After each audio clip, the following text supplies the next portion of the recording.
Since the rebels took over, Israel said it struck more than 200 targets in Syria. Kobi Michael is a senior researcher at the Institute for National Security Studies, a project for Tel Aviv University. I asked him about Israel's position towards all this, especially since we'd been seeing the physical movement of the Israeli army into Syrian land. Kobi, in addition to all of that, Prime Minister Benjamin Netanyahu appeared in a video statement to be taking credit for Bashar al-Assad's departure with the weakening of Hezbollah. So what is Israel's position towards the fall of Assad, and is there a benefit that all of this has for Israel? Yes, it is very beneficial on the one hand because Syria was used to be a very significant, a very essential component of the entire Iranian resistance axis. And it was a sort of a comfort zone for the Iranians to base their control and to assure a safe passage from Iran through Syria to Lebanon in order to supply and to provide Hezbollah with weapons and with technologies and all the other stuff. Therefore, the collapse of Syria in this regard is another weakening of the entire Iranian axis and mainly a further weakening of Iran itself.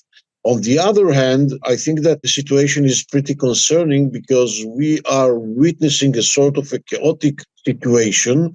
I would say something like 20% of the Syrian territory in the northeast of the country is controlled and held by the Kurds, and we have the Alawites along the coast between Tartus and Latakia and all the mountains around, and we have the Druze in the south. So they don't have full control of the country. I mean the organizations, the rebels themselves. So in this regard, Israel has to assure its security interests. Israel has any intentions to occupy Syrian territories or to annex Syrian territories, not at all. Israel has very, I would say, clear and solid security interests, and Israel eventually wants to achieve two objectives or two things.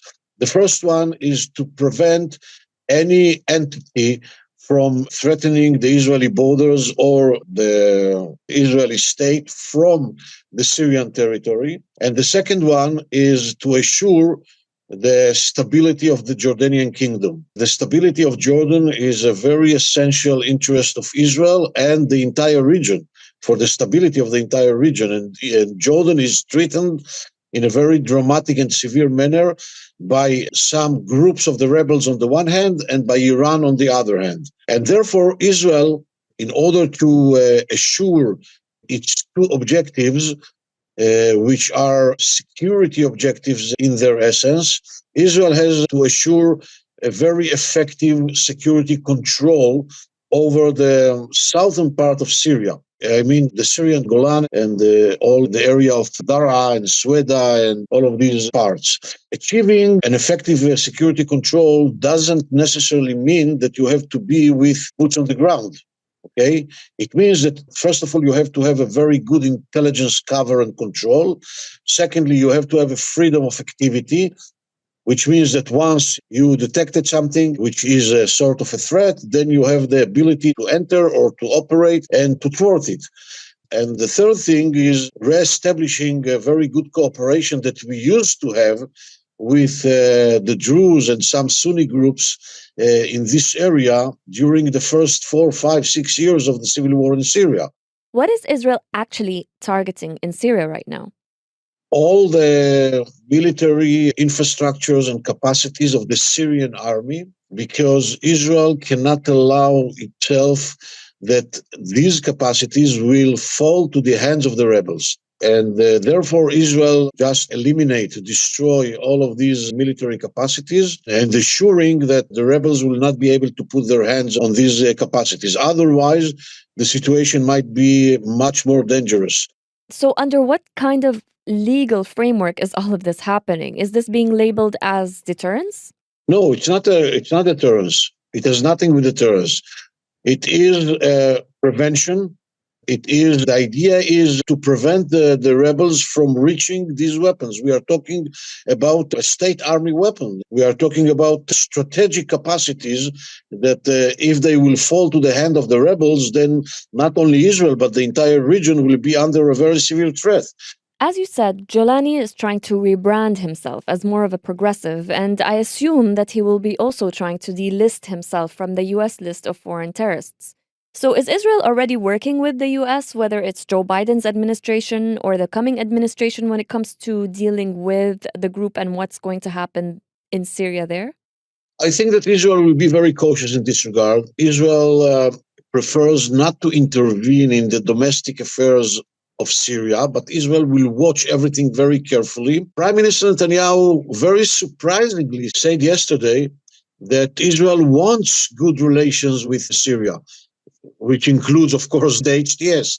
And I think that generally speaking, Israel will be willing to cooperate as long as Israel will be convinced that they are sincere with regard to their intentions. But Israel will not interfere politically and domestically in Syria. Israel remains on its border with some extensions to the buffer zone, with very alerted, with open eyes, in order to assure that nothing will infiltrate or will penetrate to the Israeli territories or will threaten Israel or will undermine its security. I think that Syria needs time in order to stabilize itself.